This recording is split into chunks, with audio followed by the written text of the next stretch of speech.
Nu, kā ar konkurenci? Piemēram, tagad tu apmāci ļoti daudz meistarus. Tev ir mērķis, ka viņi tirgos tavu kakao, vai tev nav mazliet tāds, ka viņi arī sāk to? Zini kā, man nav bail, ka kāds man kaut ko var nozagt, jo es ticu, ka mums katram ir tā sava enerģija, kaut kā tas savs vibes, ka neviens neizdarīs tāpat kā es.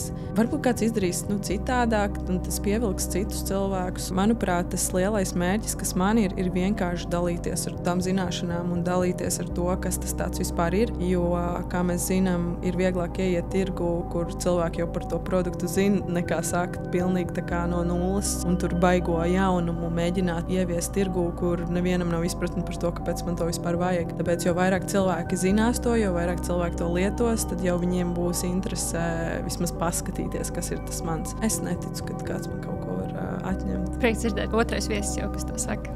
Jā.